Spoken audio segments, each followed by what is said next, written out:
A very good evening and welcome. This is Weekend Primetime News here on MTV Sports and Shakti TV, coming to you live from Colombo. I'm Ramesh Tirugal Bandara. As always, let's start off with a look at your headlines.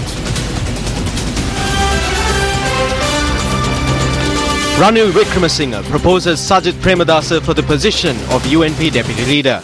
Sajith Premadasa, Paran Yojana Area.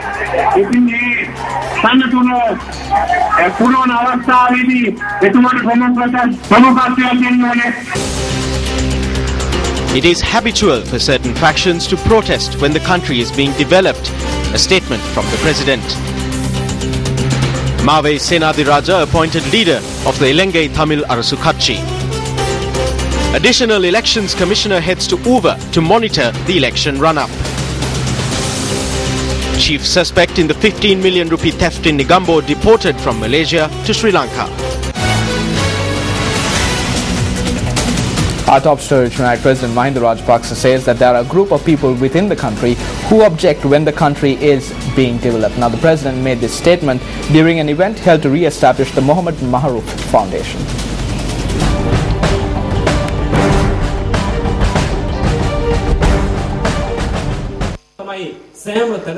Late Mohammed Maharouf served as a minister as well as the opposition leader of the CMC before his demise. The introductory speech made by his daughter Dina Maharouf in Sinhala was appreciated by the President. We need national unity. Isolated incidents which take place cannot be categorized as ethnic clashes. There is a group that attempts to portray these incidents as big issues. The Muslim people were chased out of Puttalam and they had to stay away for 20 years. None of the people who speak about human rights spoke about this. They remained silent when democratic leaders such as Dorayappa were murdered.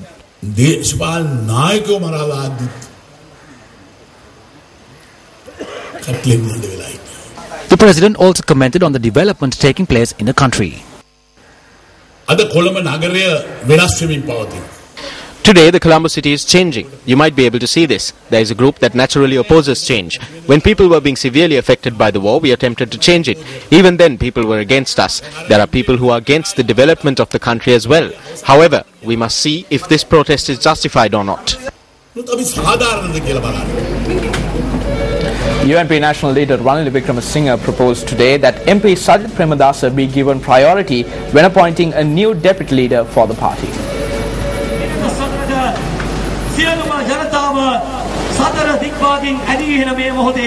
The 68th annual convention of the United National Party was held today at the premises of the Passara Pradeshya Sabha in Badulla.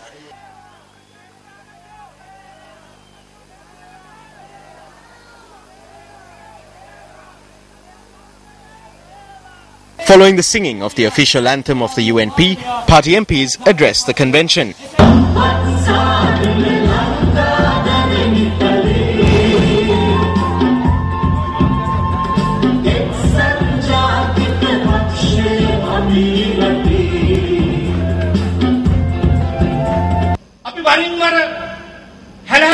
We have faced various conundrums from time to time. While we achieve victory on some occasions, we were handed defeat on others. But we have shown everyone that the United National Party is a party that can rise up even after it falls. We have proven to everyone that the United National Party is a party that can not only rise after falling, but can rise and establish a government. Subsequently, UNP National Leader Ranil Wickremesinghe arrived at the convention.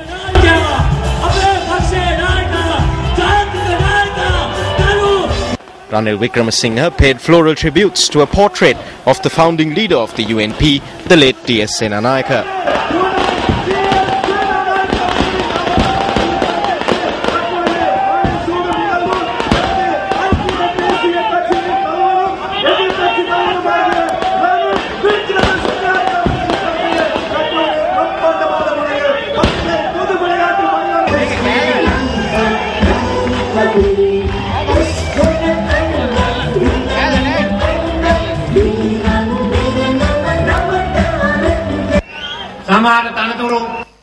I must fill certain positions, but in the case of positions like the deputy leader, the final decision rests with the working committee. It does not lie with me. I wish to take everyone on this journey. We must unite everyone on this journey. Sajith Premadasa has been the deputy leader previously.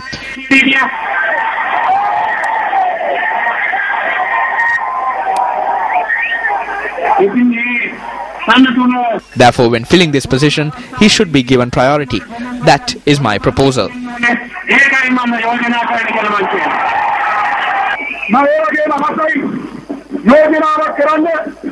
It will take time for the working committee to convene, but since half of you are convened here, will you show me through a show of hands how many of you support this?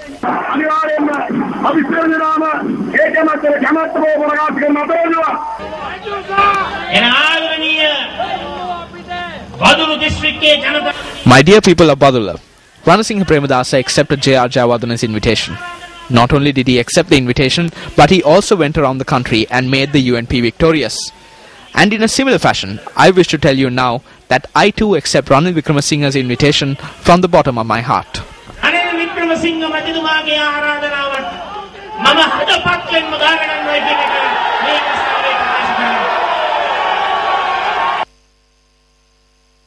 History shows that this is not the first time the UNP has progressed in this manner. In 1977, when the UNP came into power, the deputy leadership was granted to Ranasinghe Premadasa from amongst several powerful politicians in the party. Following the demise of President Premadasa, Party General Secretary Sirisena Kure proposed the name of Ranil Wickramasinghe as Prime Minister, since President Premadasa had groomed Wickramasinghe up to the level of Leader of the House in Parliament.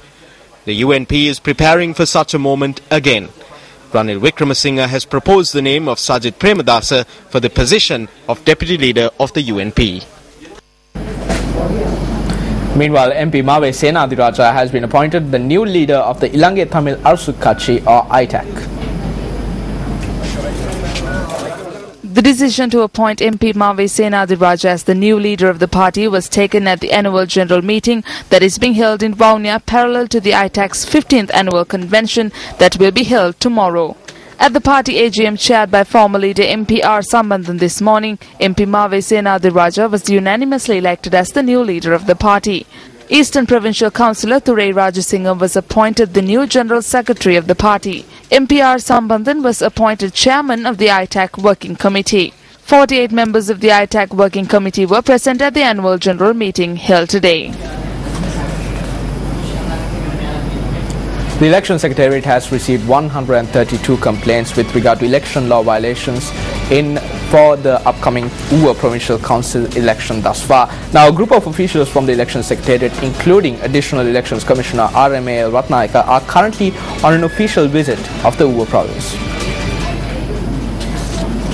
Additional Elections Commissioner RMAL Ratnayaka noted that the purpose of their visit is to inquire into affairs surrounding the UWA Provincial Council poll, which will be held on the 20th of this month.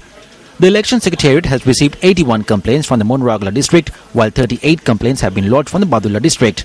18 of these complaints have been made in relation to incidents of election violence. 37 complaints have been lodged with regard to illegal cutouts, posters and banners. A total of 30 complaints have been received with regard to public officials being employed in political campaigning. On that note, let's now take a look at the battle for UWA.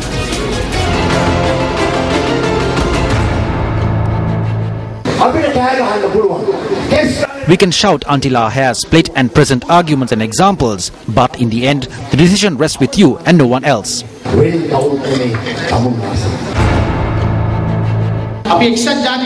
We have sent a message to the UNP. They had major hopes riding on the Badulla district, but those hopes have been dashed at the provincial council election.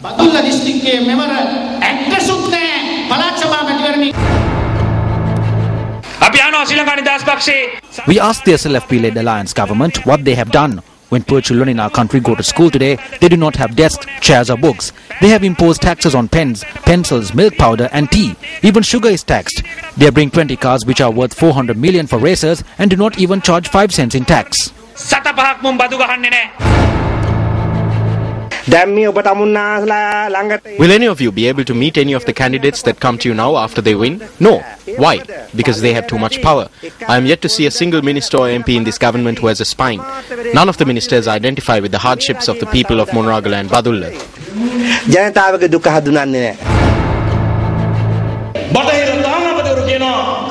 Western ambassadors say that if democracy is to be established in the country, Ranil Wickramasinghe will have to be brought in. They are carrying out surveys now and are forming a new front. Groups that you never thought would sit together are now lining up. Ivan, who wrote the book Chaura Rajina, is now seated right next to the Chaura Rajina. අල්ලපු seat එකේ ඉනෝ චවුල නැතිනේ. දෙන්න එකට වාඩි වෙලායි. They are embezzling public assets in the millions and billions. The government has what is called a Pandol economy. A Pandol economy, complete with bulbs and poems. This government does not have an economic model which uplifts the lives of the people. That is why we tell you that this government must be changed.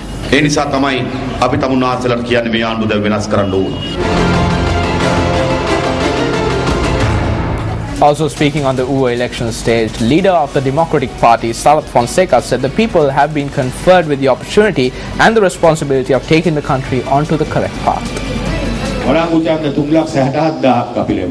We have won 367,000 votes. In the Western Province, we deprived the government of 200,000 votes. They had 250,000 less votes than what they had in 2009. The government is being shaken. We are confident that you will continue to do this. We believe that the people of Uva will cast a red light against this corrupt regime.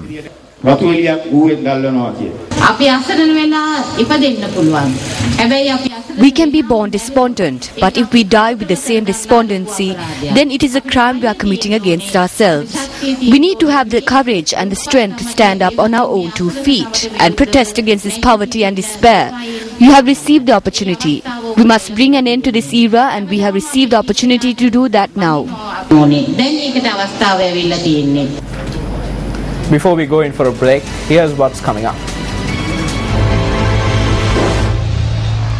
Over 200 people killed in monsoon floods in India and Pakistan. More details on the Newsfirst International Desk.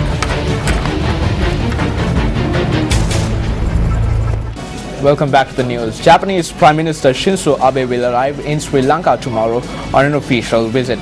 The Department of Government Information notes that the Japanese Premier is undertaking the visit following an invitation extended by President Mahinda Rajapaksa when he visited Japan last year. Abe will be holding bilateral talks with President Rajapaksa and will also meet other political leaders, including opposition leader Ranil Wickremesinghe. Construction on a new terminal at the Bandaranaike International Airport in Katunayake will also get underway under the auspices of the Japanese Prime Minister during his visit.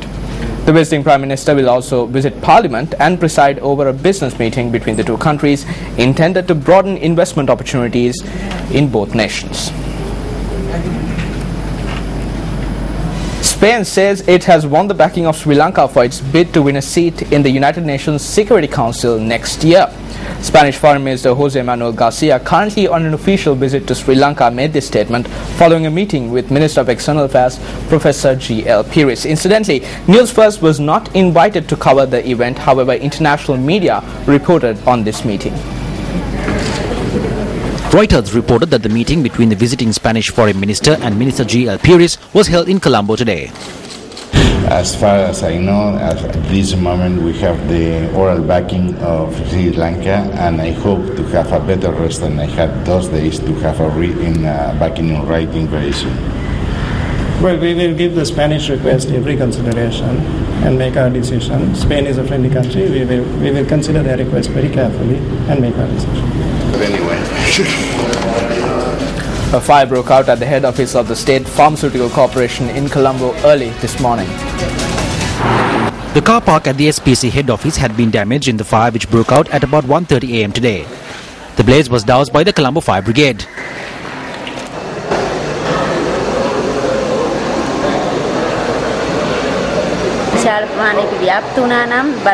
If the fire had spread over a large area, the damage could have been considerably more. Fortunately, it was brought under control and doused. All the vehicles had been removed from the area. I don't think this will hamper our day-to-day functions. It did not spread to the pharmacy and was contained in this location. Day-to-day functions are going ahead. The cause of the fire is yet to be determined. Several reports of fires at public institutions. 24th January 2011. Fire breaks out in the records room of the Anuradhapura Magistrates Court. 26th June 2011. Fire at the Ministry of Economic Development. 26th November 2011. Fire at the Colombo Divisional Secretariat. Numerous documents destroyed. 9th November 2012. Fire during a prison riot at the Valikada prison. Several documents at the prison destroyed. 31st July 2013. Fire at the Satosa building on Vauxhall Street, Colombo. 24th May 2014. Fire at the warehouse in the Colombo port. Who is responsible for the protection of public institutions and public records? For your attention. You're watching Weekend Primetime News. Up next is Action TV.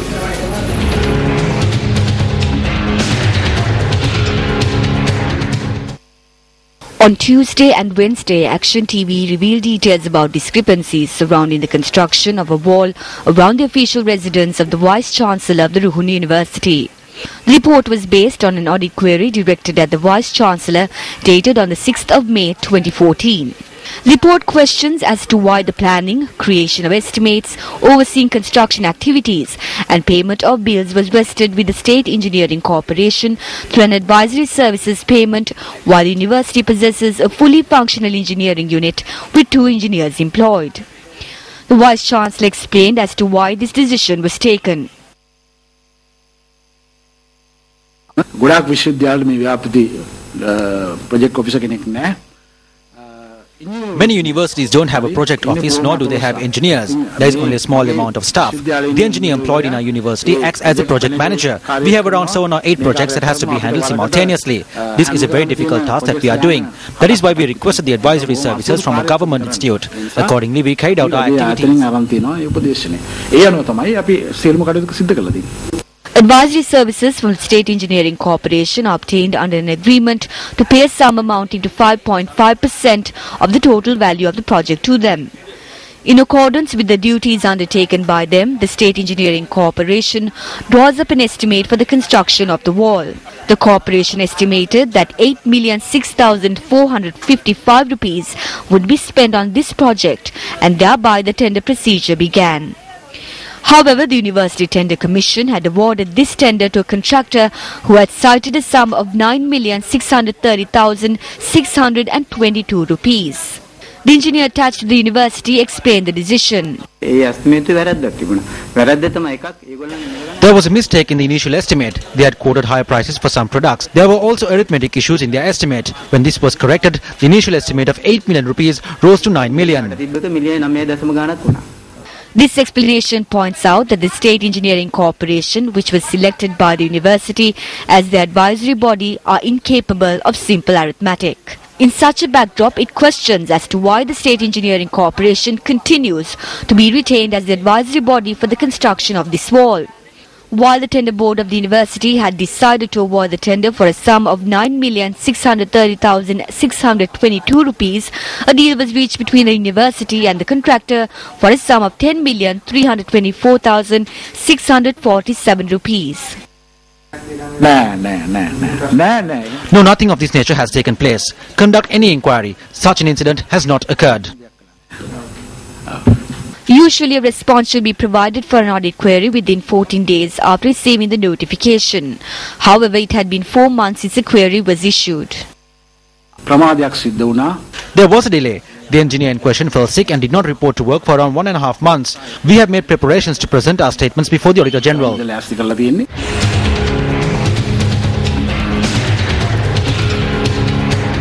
On to business news now. The Minister of Finance and Planning has decided to halt all imports of potatoes effective from midnight today. Customs media spokesperson Leslie Gamini noted that Sri Lanka Customs has been informed of this decision and that steps are being taken to implement it. The government decided last week to purchase potatoes from farmers in the Nuwara Eliya and Badula districts at the certified price of 80 rupees per kilogram. However, as a result of large quantities of foreign potatoes being imported to the country during the harvest season, private sector traders were purchasing locally produced potatoes at between 50 and 60 rupees per kilogram. In order to protect local farmers, the government increased a special commodity levy on imported potatoes. However, farmers did not receive the certified price proposed by the government. Accordingly, since last week, the government took steps to purchase potatoes from local farmers at the certified price of 80 rupees per kilogram via Satosa. However, the private sector did not match this price. The farmer does not want to sell at the price the traders here are offering. We have informed the farmers that we cannot match the selling price at Satosa. කියලා තියෙනවා. දේශීය අල එක්ක විදේශීය අල මෙලඳ පොළට ඇවිල්ලා in the market. විදේශීය අල කිලෝ රුපියල් 50යි 45යි 55යි. The decision taken by the Ministry of Finance to protect local farmers was communicated to Sri Lanka Customs today.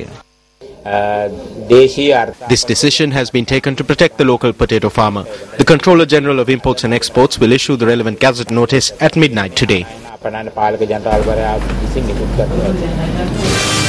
Staying in business news, the Pathfinder Foundation says that new laws introduced with regard to foreigners procuring land in Sri Lanka could have an adverse impact on the investment in the country. The Pathfinder Foundation says that the government should pay attention to this matter when introducing new legislation on land.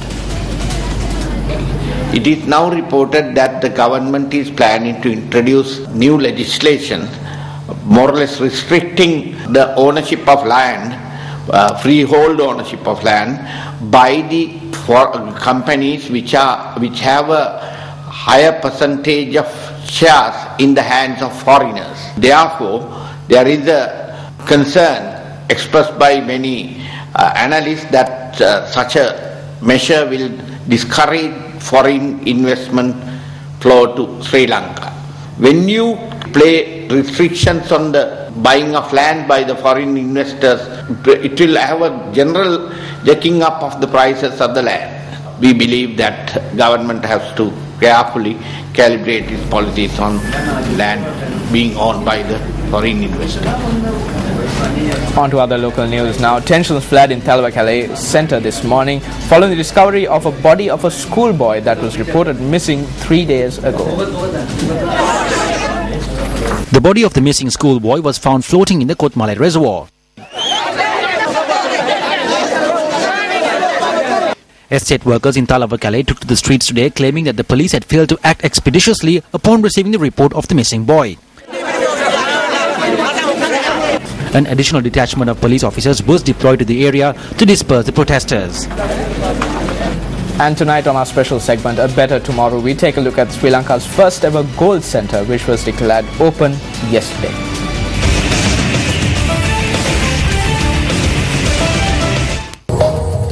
The Colombo Gold Centre complex in Colombo was vested in the public yesterday under the auspices of Minister of Economic Development Basil Rajapaksa. The Colombo Gold Centre is the brainchild of Defence Secretary Gotabaya Rajapaksa, and the construction of the complex was spearheaded by the Ministry of Defence and Urban Development.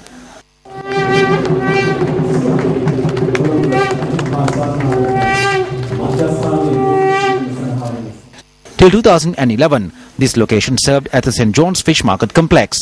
Today, this modern complex boasts of 83 jewellery stores as well as restaurants, banks and public convenience space. A stall has also been set up by the Gem and Jewellery Authority, which allows customers to check the quality of the products which they purchase. The construction activities of the Colombo Gold Centre was spearheaded by the Sri Lanka Army.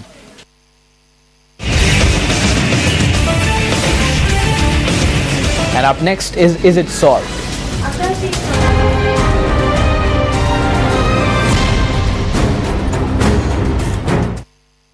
On the 20th of August, we brought you details about the destruction of the ecosystem surrounding the Kurundoyalla in Nuvarelia due to construction taking place in the area. Another problem that plagued the area was the lack of a proper access route to the waterfall. If I receive these complaints in writing, then I can inform the relevant divisions to look into it. Has this promise been fulfilled?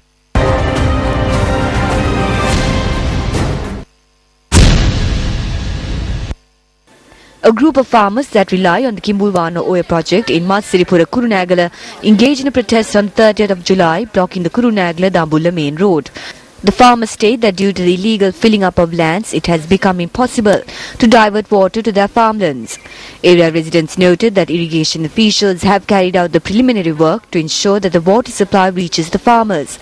Has a solution been provided?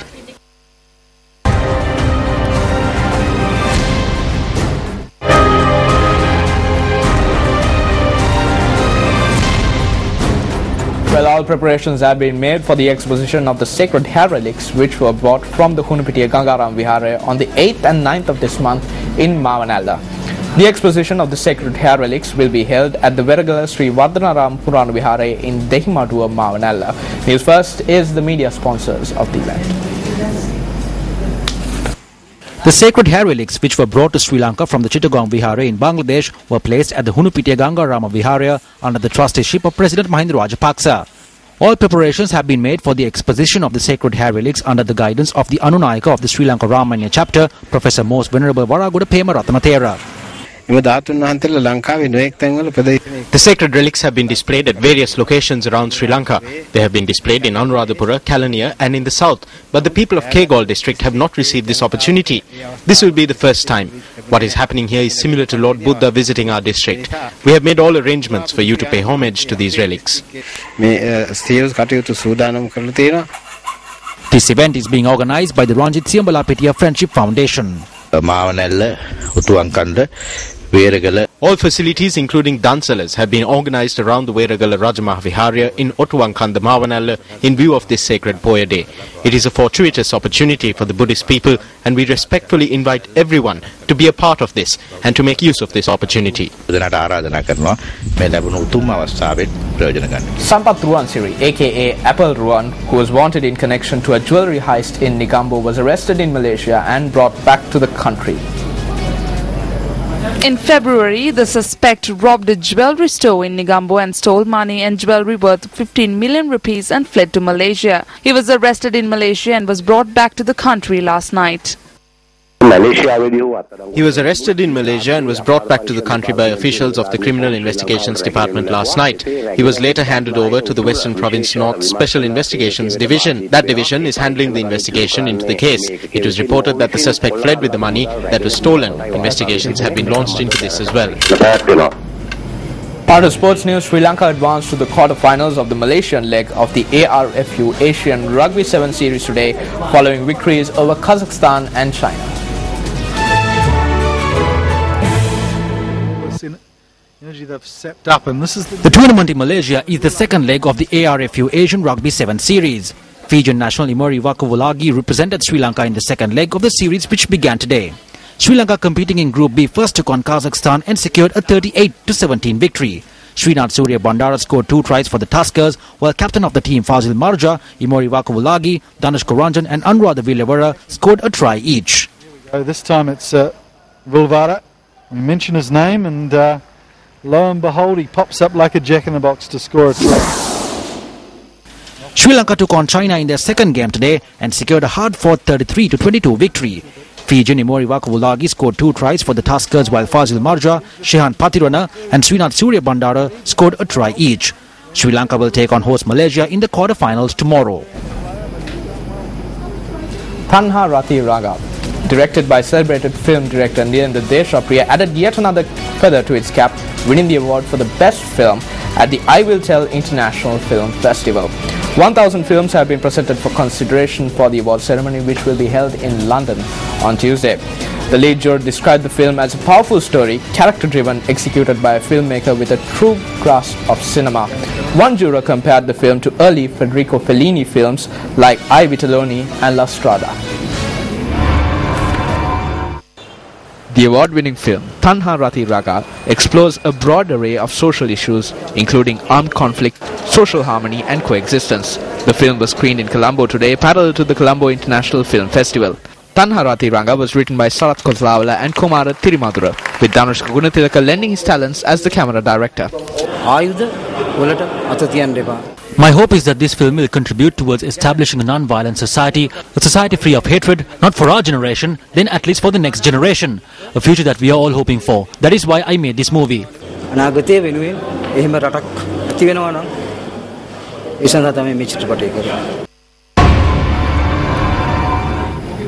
Before we wrap up, they say humanity has limitless potential. This is evident in our emotions of sadness, joy and love. We leave you tonight with a collection of images portraying these emotions. For the Newsfirst team, I'm Ramesh Ruga Bandara. Good night.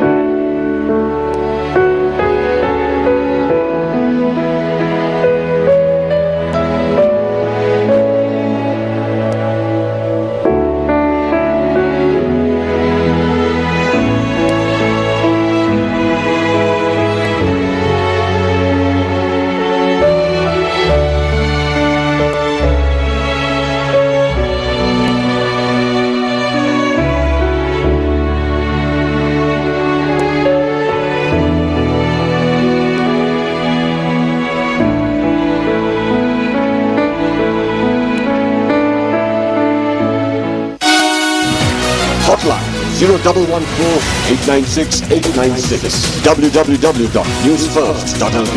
Feedback at newsfirst.lk.